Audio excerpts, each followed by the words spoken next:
ಏನು ಬೇಕಾಯ್ತು ಸಾನು? ಮ್ಯಾಂಗೋ ಎಂಥದ್ದು ವಿಡಿಯೋ ಮಾಡಿದ್ರು ಅಂತ ಮ್ಯಾಂಗೋ ಬೇಕು.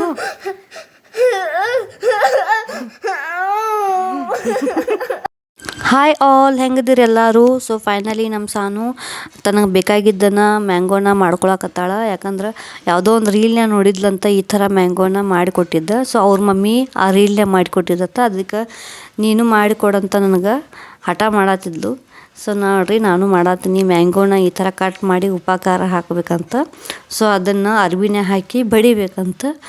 ಅದೆಲ್ಲ ನನಗೆ ಸ್ಟೆಪ್ ಬೈ ಸ್ಟೆಪ್ ಹೇಳಿಕೊಡತ್ತಿದ್ದು. ನೋಡ್ರಿ ಅವ್ರ ಎಕ್ಸ್ಪ್ರೆಷನ್. ನಾರ್ಮಲಾಗಿ ಕಟ್ ಮಾಡಿ ಕೊಡ್ತೇನೆ, ಬಟ್ ಬ್ಯಾಡ ನಂಗೆ ಅದೇ ಥರ ಬೇಕಂದ್ಲು.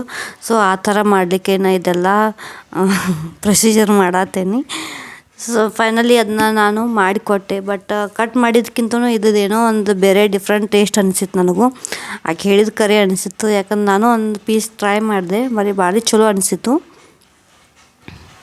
ಅವರು ಫುಲ್ ಇಬ್ಬರು ಎಂಜಾಯ್ ಮಾಡಿ ತಿಂದರು. ಈ ಸೀಸನಿನ ಫಸ್ಟ್ ಮ್ಯಾಂಗೋ ತಿಂದರು. ಎಲ್ಲರೂ ಹಣ್ಣು ಮಾವಿನಕಾಯಿ ತಿಂತಾರೆ, ಬಟ್ ಇವ್ರು ಹಸಿ ಮಾವಿನಕಾಯಿ ತಿಂದರು. ಅಲ್ಲಿಂದ ನಾವು ಇವತ್ತು ಮಾರ್ಕೆಟಿಗೆ ಹೋದ್ವಿ. ಕೆಲಸದ ಸಲುವಾಗಿ ಹೋಗಿದ್ದೀವಿ. ಬಟ್ ರಂಜಾನ್ ಹಬ್ಬ ಮುಗಿದ್ರೂ ಇನ್ನೂ ಶಾಪಿಂಗ್ ಮುಗ್ದಿದ್ದಿಲ್ಲ. ಬಟ್ ಭಾಳ ಅಂದ್ರೆ ಭಾಳ ಕ್ರೌಡ್ ಇತ್ತು. ಅಲ್ಲಿಂದ ವಾಪಸ್ ನಾವು ಮನೆಗೆ ಹೋಗೋ ಅಷ್ಟರೊಳಗೆ ಮಳೆ ಸ್ಟಾರ್ಟ್ ಆಯಿತು. ಆಮೇಲೆ ಸಂಜೆಗೊಬ್ಬರು ನಮಗೆ ಫಂಕ್ಷನ್ಗೆ ಇನ್ವೈಟ್ ಮಾಡಿದರು, ಆ್ಯನಿವರ್ಸರಿಗೆ ಇನ್ವೈಟ್ ಮಾಡಿದರು. ಸೊ ಅದಕ್ಕೆ ಹೊರಗೆ ಮಳೆ ಇತ್ತಂತ ಕಾರ್ ತೊಗೊಂಡು ನಾವು ಫಂಕ್ಷನ್ ಹಾಲಿಗೆ ಬಂದ್ವಿ. ಸೊ ಬಂದ ಕೂಡಲೇ ನೋಡ್ರಿ ನಮ್ಮ ಸಾನು ವೆಲ್ಕಮ್ ಡ್ರಿಂಕ್ ಕುಡಿಯತ್ತಾಳ. ಅಲ್ಲಿ ಒಬ್ಬರು ಹೋಸ್ಟ್ ಬಂದಿದ್ದರು. ಹೋಸ್ಟ್ ಅಂತೂ ಭಾಳ ಚಲೋ ಇದ್ದರು. ಯಾಕಂದ್ರೆ ಚಲೋ ಹೋಸ್ಟ್ ಮಾಡತ್ತಿದ್ರು ಅವರು. ಇನ್ನೂ ಫಂಕ್ಷನ್ ಸ್ಟಾರ್ಟ್ ಆಗೋಕ್ಕೆ ಸ್ವಲ್ಪ ಲೇಟ್ ಇತ್ತು. ಅದಕ್ಕೆ ಅವರು ಹೋಸ್ಟ್ ಇದ್ದವ್ರ ಗೇಮ್ಸ್ ಆಟ ಆಡ್ಸತ್ತಿದ್ರು. ದೊಡ್ಡವ್ರಿಗೆ, ಸಣ್ಣವ್ರಿಗೆ, ಏಜ್ ಆದವ್ರಿಗೆ ಎಲ್ಲರಿಗೂ ಗೇಮ್ಸ್ ಆಡಿಸಿದ್ರು. ಮಕ್ಕಳಂದ್ರು ಭಾಳ ಎಂಜಾಯ್ ಮಾಡಿದ್ರು. ಯಾಕಂದ್ರೆ ಅವರಿಗೆ ಈಸಿ ಗೇಮ್ಸ್ ಕೊಟ್ಟಿದ್ರು. ಕಾಯಿನ್ಸ್ ಕಲೆಕ್ಟ್ ಮಾಡ್ಕೊಂಬರೋದು, ಆಮೇಲೆ ಬಲೂನ್ ಪಾಸ್ ಮಾಡಿಸೋದು ಮಾಡಿದರು.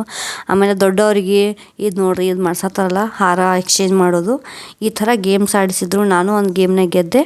ಆಮೇಲೆ ಅಂಕಲ್ ಆಂಟಿ ಬಂದರು. ಈ ಅಂಕಲ್ ಆಂಟಿದ 40th ವೆಡ್ಡಿಂಗ್ ಆ್ಯನಿವರ್ಸರಿ ಇತ್ತು. ಆ ಸೆಲೆಬ್ರೇಷನ್ಗೆ ನಾವು ಹೋಗಿದ್ವಿ. ಇದೇ ಥರ ಅವರು ಇವತ್ತು ಖುಷಿಯಾಗಿರಲಿ ಅಂತ ನಾವು ಕೇಳ್ಕೊಳ್ತೀನಿ.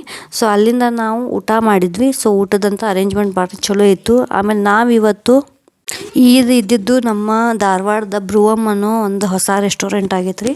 ಸೊ ಆ ಹೋಟೆಲ್ನಾಗ ಇತ್ತು. ಬಟ್ ಈ ಹೋಟೆಲ್ ಅಂಬಿಯನ್ಸ್ ನನಗೆ ಭಾಳ ಲೈಕ್ ಆಯಿತು. ಯಾಕಂದ್ರೆ ಇಲ್ಲೆಲ್ಲ ಗ್ರೀನರಿ ಇತ್ತು. ಆಮೇಲೆ ನಿಮಗೆ ಯಾವುದೋ ಪ್ಲ್ಯಾನ್ಸ್ ಲೈಕ್ ಆದರೂ ಇಲ್ಲಿಂದ ನಾವು ಬೈ ಮಾಡ್ಬೋದು, ತೊಗೊಂಡು ಹೋಗ್ಬೋದು. ಅಂದ್ರೆ ರೊಕ್ಕ ಕೊಟ್ಟು ತೊಗೊಂಡು ಹೋಗ್ಬೋದು. ಚಿಕ್ಕು ಗಿಡ ಆಮೇಲೆ ಮ್ಯಾಂಗೋ ಟ್ರೀದ ಒಂದು ತೋಟನ ಐತಿ. ಸೊ ಆ ತೋಟನ ಇವ್ರ ರೆಸ್ಟೋರೆಂಟ್ ಆಗಿ ಕನ್ವರ್ಟ್ ಮಾಡ್ಯಾರ. ಸೊ ನೋಡ್ಲಿಕ್ಕಂತೂ ಭಾಳ ಚಲೋ ಐತಿ. ಅದ್ರ ಹೆಸರು ಬ್ರೂವಮ್ ಅಂತ. ಸೊ ಇಷ್ಟಿತ್ತು ರೀ ಇವತ್ತಿನ ವ್ಲಾಗ್. ಹೆಂಗೆ ಅನಿಸುತ್ತೆ ಹೇಳ್ರಿ. ಮತ್ತೆ ಸಿಗೋಣ ಮುಂದಿನ ವ್ಲಾಗ್ನಾಗ. Thank you.